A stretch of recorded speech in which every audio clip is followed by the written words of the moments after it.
What's going on, guys? I have a 2006 Hummer H3 and it had a chrome grill and it looked nasty.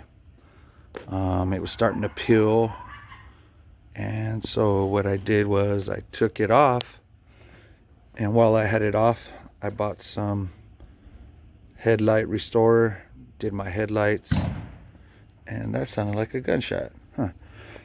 And what I was doing with the grill is I'm using this Dupli-Color armor. It's bed armor.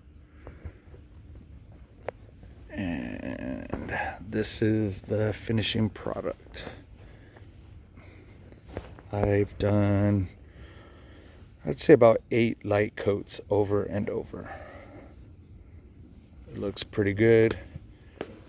I had to peel off the peeling chrome pieces.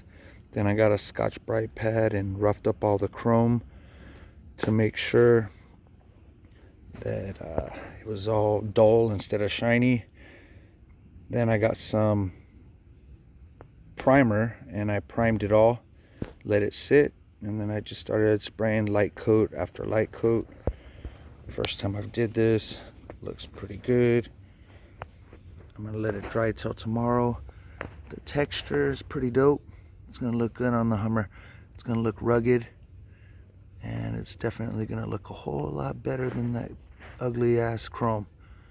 So first time I've ever done this, and I would definitely recommend this product so far. I haven't used it, but I'm trying to dechrome this little by little.